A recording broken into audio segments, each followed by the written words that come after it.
Hello students, today's solved example is from Advanced Problem in Organic Chemistry by Akshay Chaudhary, यानी OC by AC book का है, ठीक है. And chapter name is alkyl halide alcohol and ether. ये workbook exercise है, exercise 3, ठीक है. एक बेहतरीन सवाल है जो कि हमारे पास में एल्कीन की chemistry, symmetry, stereo, ozonolysis and bromination पर बेस्ड क्वेश्चन है. तो हमारे पास में बेसिकली इस क्वेश्चन में क्या कर रखा है, तो यहाँ पे पूरा क्वेश्चन आप जब इसका पैराग्राफ पूरा डिटेल में आप पढ़ेंगे, ठीक है, तो इसे पढ़िएगा, मज़ा आएगा, ठीक है. तो इस क्वेश्चन को मैं सॉल्व कर रहा हूँ, आप देखिए. तो कह रहा है कि देयर आर 18 एल्कीन आइसोमर्स, ठीक है, with the same molecular formula C6H12, ठीक है. तो C6H12 की हमारे पास में 18 एल्कीन्स है, ठीक है. इनको बॉक्स में दिया गया है. कहाँ दिया गया है? ये नीचे की तरफ हमारे पास में, यहाँ पर ये हमारे पास में 18 एल्कीन दी गई है, ठीक है. इन 18 एल्कीन में से, ठीक है, इसमें कोई प्योर एल्कीन रखी गई है, इसमें कोई प्योर एल्कीन रखी गई है, यहाँ कोई एल्कीन रखी गई है, यहाँ कोई एल्कीन. तो ये हमारे पास में 5 फ्लास्क है. इन फ्लास्क के अंदर इन 18 में से कुछ एल्कीन, एक भी हो सकती है, एक से ज़्यादा भी हो सकती है, रखी गई है, ठीक है.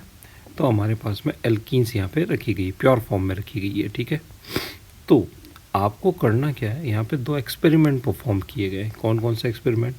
एक तो ओजोनोलिसिस का एक्सपेरिमेंट परफॉर्म किया गया है, ओजोनोलिसिस करके, और उसके बाद में क्या क्या प्रोडक्ट मिलेंगे वो बताया गया है. और एक हमारे पास में रिएक्शन विद क्या हो गया इसमें, ब्रोमिनेशन. ब्रोमिनेशन के बाद में क्या क्या प्रोडक्ट बने, ठीक है, वो बताया गया है. तो इसके अंदर कुछ टर्मिनोलॉजी इस्तेमाल में की गई है, जैसे कि रेसिमिक मिक्सचर, ठीक है, डायस्टीरियो आइसोमर्स, जो मिक्सचर यहाँ पे मिलेंगे, जो प्रोडक्ट्स यहाँ पे मिलेंगे, उन प्रोडक्ट के बारे में यहाँ पे बताया गया है. Achiral meso compound and achiral non meso compound, ठीक है. ये वर्डिंग्स यहाँ पे यूज़ में ली गई है, ठीक है. अब जब आप इसको सॉल्व करेंगे, ठीक है, तो जैसे कि ये फर्स्ट कंटेनर है, मैं एक सॉल्व कर लेता हूँ, बाकी आप खुद सॉल्व कीजिएगा, ठीक है. ये जो फर्स्ट कंटेनर है, तो इसमें जो भी एल्कीन रखी गई है, ठीक है, हमें नहीं पता कौन सी एल्कीन है, इन 18 में से ही है, यहाँ जो नीचे 18 एल्कीन दे रखी है, इनमें से कोई एक एल्कीन यहाँ पे रखी गई है, ठीक है. एक भी हो सकती है, ठीक है, यहाँ पे चांसेस मोर देन 1 भी हो सकता है, ठीक है. तो हम चेक करेंगे तो पता चलेगा. तो कह रहा है कि हमारे पास में, ये आप ऑब्ज़र्व कीजिए, तो यहाँ जो एल्कीन रखी गई है उसका ओजोनोलिसिस किया गया है, ठीक है. ओजोनोलिसिस करने पे केवल एक प्रोडक्ट मिल रहा है. तो कह रहा है ये इन्फॉर्मेशन हमें क्या इन्फॉर्मेशन देता है, बहुत ही ज़बरदस्त इन्फॉर्मेशन मिलती है. अगर आप किसी एल्कीन का ओजोनोलिसिस करें और हमारे पास में सिंगल यूनिक प्रोडक्ट मिले, इसका मतलब क्या हो गया, वो एल्कीन सिमेट्रिकल एल्कीन है. इधर वाला अल्काइल और इधर वाला अल्काइल सेम है, तभी तो हम ओजोनोलिसिस करेंगे. तो इधर वाला टुकड़ा भी CO बनाएगा, इधर वाला टुकड़ा भी CO बनाएगा, और दोनों के दोनों प्रोडक्ट क्या करेंगे, सेम हमारे पास में प्रोडक्ट देंगे, यूनिक प्रोडक्ट देंगे. तो एक ही यूनिक प्रोडक्ट बनने का मतलब एल्कीन सिमेट्रिक है. मतलब इन 18 में से सिमेट्रिक एल्कीन कौन सी है, क्या A वाला है, क्या नहीं है, B वाला है, क्या नहीं है, C वाला भी नहीं है, D वाला भी नहीं है, क्या E वाला सिमेट्रिक है, हाँ कह रहा है E वाला सिमेट्रिक है. यानी कि ओजोनोलिसिस का डेटा कह रहा है E हो सकता है, अभी पता नहीं, ब्रोमिनेशन का डेटा भी देखना पड़ेगा. F सिमेट्रिक नहीं है, G सिमेट्रिक नहीं है, H सिमेट्रिक नहीं है, I नहीं है, J नहीं है, K सिमेट्रिक है, K सिमेट्रिक है. तो E हो सकता है, K हो सकता है, और कौन सा हो सकता है सिमेट्रिक, O हो सकता है. यानी फर्स्ट कंटेनर में 3 ऑप्शन हो सकते हैं, E हो सकता है, K हो सकता है, और O हो सकता है, ठीक है. ये 3 ऑप्शन हमारे पास में फर्स्ट कंटेनर में हो सकते हैं, ठीक है साहब. अब कह रहा है आपने जब इस पर ब्रोमिनेशन किया, ठीक है, तो ब्रोमिनेशन पे अकायरल प्रोडक्ट मिला. अकायरल ऊपर क्या बोला गया है, अकायरल नॉन मीज़ो. अकायरल लिया है, अकायरल मतलब ऑप्टिकली इनएक्टिव, और नॉन मीज़ो यानी ब्रोमिनेशन करने के बाद में यहाँ जो हमें प्रोडक्ट मिलेगा, वो प्रोडक्ट हमारे पास में मीज़ो नहीं होना चाहिए, ठीक है. ऑप्टिकली इनएक्टिव 2 तरीके के होते हैं, एक होता है मीज़ो, एक होता है नॉन मीज़ो. आप कहोगे कैसी बात कर रहे हो, ये 2 प्रोडक्ट कैसे.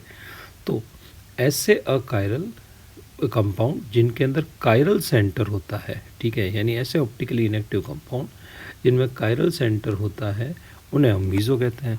मतलब अगर कोई प्रोडक्ट अगर ऐसा बन जाए, ठीक है, जैसे यहाँ ब्रोमीन है, ठीक है, और यहाँ भी क्या हो गया, इसमें ब्रोमीन है, तो ये भी कायरल सेंटर हो गया। सॉरी, मैं वापस बना देता हूँ। तो यहाँ भी हमारे पास में ब्रोमीन हो गया, इधर भी हमारे पास में ब्रोमीन हो गया, ये कायरल सेंटर, ये कायरल सेंटर। यहाँ पे क्या अवेलेबल है, सेंटर ऑफ सिमेट्री क्या है, अवेलेबल है। ठीक है, तो इस कंपाउंड में कायरल सेंटर होते हुए भी ऑप्टिकली इनएक्टिव हो गया, तो इसे हम क्या बोलेंगे, इसे हम बोलेंगे अकायरल मीजो कंपाउंड। कह रहा बहुत बढ़िया।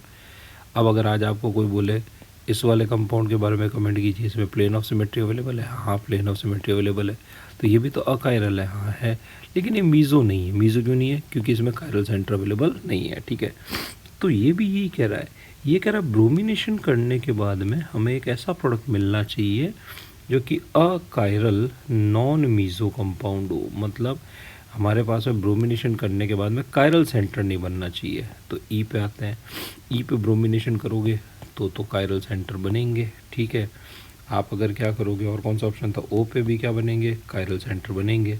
हमें एक ऐसा प्रोडक्ट बनाना है जिसमें किसी तरह का कोई कायरल सेंटर ना बने, तो के ऑप्शन हो गया बिल्कुल। तो मैं कहूँगा यहाँ पे हमारे पास में के ऑप्शन आ जाएगा।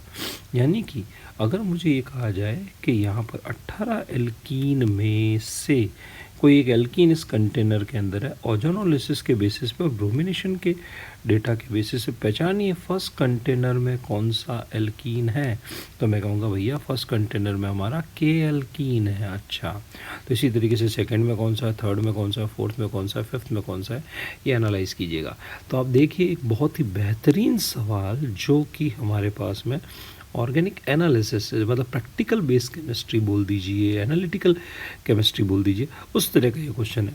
अब एक कंटेनर में क्या है वो तो मैंने आपको बता दिया, बचे हुए कंटेनर में क्या क्या हो सकता है ये आपको खुद क्या करना है, पता करना है, इसे पता कीजिएगा। That's okay.